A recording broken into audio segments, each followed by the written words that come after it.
ଆମକୁ ଝୁଲି ଯାଉଛନ୍ତି। ହେ ଭଗବାନ, ସେ ବରଗଛ ମୂଳେ ବସିଥିବା ଲୋକଟି ହେଉଛି ମୁଁ। କି କିଳା ଦେଲାରେ? ଆପଣ ହଉଛନ୍ତି ବିଶ୍ୱବିଖ୍ୟାତ ସଂସ୍କୃତ ଟିଚର। ହଁ ବସ୍ତ। ଆପଣ ହଉଛନ୍ତି ସେ କଟକପୁରୀ ବସ୍ ଡ୍ରାଇଭର। ଇଏ ଧୁରନ୍ଧର ଆଖି ପୁରା ଧୋକା ଖାଇଗଲା। ହଁ ବସ୍ତ, ମୋ ଭାଇ ସଂସ୍କୃତ ପଢିବା ପାଇଁ ବହୁତ ଭଲ ପାଏ। ମୁଁ ଭାବିଲି ସଂସ୍କୃତ ଟିଚରଟେ ହେଇଗଲା ପରେ କିଛି ଦିନ ପରେ ମୋ ଭାଇ ନିଶ୍ଚୟ ମୋ ପାଖକୁ ସଂସ୍କୃତ ପଢିବାକୁ ଫେରି ଆସିବ। ସେଇଥିପାଇଁ ମୁଁ ଗୋଟିଏ ସଂସ୍କୃତ କ୍ଲାସ ଖୋଲି ସେଠି ବସିଗଲି। ଆରେ ବସ୍ତ, ଆଜ୍ଞା ତୁମେ କୁଆଡ଼େ ଆସିଛ ବସ୍ତ? କଣ କହିବି ପ୍ରଭୁ? ସିଏ ମାନେ କିଏ? ସିଏ ସବୁ ବିଷୟରେ ଫାଷ୍ଟ ହଉଛି। ସେ ସଂସ୍କୃତଟା ତାମାନେ ବସ୍ତ, ସିଏ ମାନେ କିଏ କୁହ? ଯାହା ଉପରେ ହାତ ନ ପକେଇଲେ ରାତିରେ ମୋ ଆଖିକି ନିଦ ଆସେ ନା। ତକିଆ? ନାଇଁ ପ୍ରଭୁ, ତକିଆ ନୁହେଁ। ଆଉ ଯାହା ଉପରେ ଦି ଚାରି ଥର ଅଳସ ଭାଙ୍ଗିଲେ ମୋ ଥକା ମେଣ୍ଟ। ଦଣ୍ଡ? ନାଇଁ ସାର୍, ତଲବ ନୁହେଁ। କଣ କୁହ? ମୋ ସ୍ତ୍ରୀ ମାଧବୀ। ଆରେ ତାହେଲେ ତୁମ ସ୍ତ୍ରୀ ମାଧବୀ ସଂସ୍କୃତ ପଢିବ? ଆଜ୍ଞା ତାହେଲେ ଠିକ ଅଛି ବସ୍ତ, ତୁମ ସ୍ତ୍ରୀକି ତମେ ଏଠିକି ଡାକି ଦିଅ।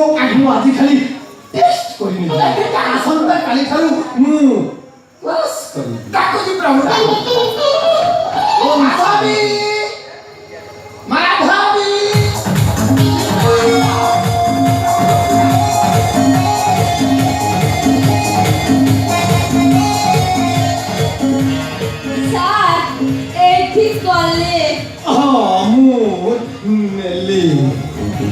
ବୁଝିଲ ଧୁରନ୍ଧର ବାବୁ, ତୁମ ସ୍ତ୍ରୀର ଏ ପ୍ରଣାମ କରିବା ଷ୍ଟାଇଲ ଦେଖି ମୁଁ ଗୋଟିଏ କଥା ବୁଝିଗଲି। କଣ ବୁଝିଗଲେ? ତମ ସ୍ତ୍ରୀ ଫୁଲ ଲୋଡ ନବ। ପ୍ରଭୁ, ମୋ ସ୍ତ୍ରୀ ଫୁଲ ଲୋଡ ନବ ଆପଣ ଜାଣିଗଲେଣି? ତାହେଲେ ଆପଣ ସଂସ୍କୃତ ଶିକ୍ଷା ଦିଅନ୍ତୁ ପ୍ରଭୁ। ନିଶ୍ଚୟ ଦେବି। ଆଚ୍ଛା ମାଧବୀ, ତୁମେ ସଂସ୍କୃତରେ ପ୍ରତିଶବ୍ଦର ଉଚ୍ଚାରଣ ଜାଣିଛ? ଜାଣିଛି ସାର୍, ଜାଣିଛି।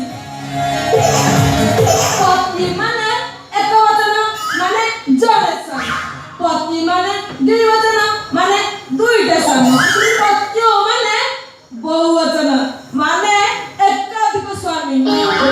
ଆଚ୍ଛା ମାଧବୀ, ଏମାନଙ୍କ ଭିତରୁ ତୁମର କୋଉ ବଚନଟା ବେଶୀ ପସନ୍ଦ କହିଲ?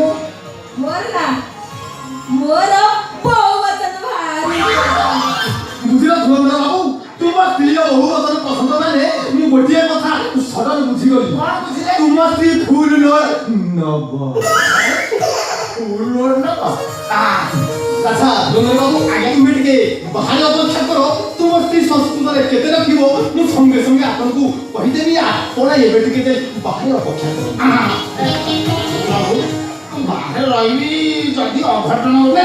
ସେଥିପାଇଁ ଜମା ଚିନ୍ତା କରନି ବସ୍ତ। ମନଟା କାହିଁ ପାପ ଛୁଁ?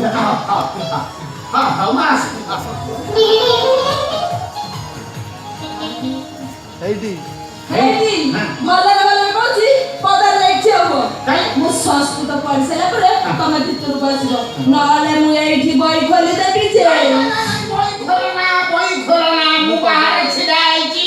ତମେ ସଂସ୍କୃତ ପଢି ସାରିଲା ପରେ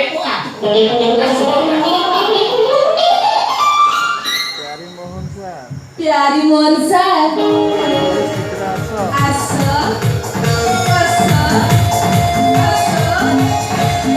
ଆଉ ଟିକେ ଲାଗି ଆସ, ଆଉ ଟିକେ ଆସ। ମତେ ସଂସ୍କୃତ ବାଟି ବାଟି ପିଆଇ ଦିଅ ସାର୍, ମତେ ଟିକେ ସଂସ୍କୃତର ବାଟି ବାଟିରେ ପିଆଇ ଦିଅ। ମାଧବୀ, ତମକୁ ଏମିତି ବାଟି ମୁଁ ପିଆଇବି ଯେ ସଂସ୍କୃତ କୋଳରେ ପୁରା ଛୁଆଇ ଦେବି। ଆଉ ଡେରି କରନା ମାଧବୀ, ତମେ ସଂସ୍କୃତ ବହି ଖୋଲିଦିଅ। ମୁଁ ଫଟୋ କି ସବୁ ପଢି ପକାଏ। ହେଲେ ମାଧବୀ, ତମେ ସର୍ବପ୍ରଥମେ କୁହ, ଏଇଟା ତୁମର କଣ? ଏଇଟା ନା, ଏଇଟା ମୋ ମୁଣ୍ଡ। ମାଧବୀ ନା, ଏଇଟା ମୁଣ୍ଡ ନୁହଁ, ଏଇଟା ମସ୍ତକ। ଆଚ୍ଛା ମାଧବୀ, ଏଇଟା ତୁମର କଣ? ଏଇଟା ନା, এইটা মো নো মাধবী, এইটা উঠন এইটা ওষ্ঠ। আচ্ছা মাধবী, এইটা তোমার কোন? ଯା ଯାହା କରିବା କଥା ଏଇଠି କୁହ ନହେଲେ ମୁଁ ଏଇଠି ବହି ଖୋଲିଦେବି ମାଧବୀ ଆଉ ବହି ଖୋଲ ନା ମାଧବୀ ଆଉ ଦେରି କର ନା ମାଧବୀ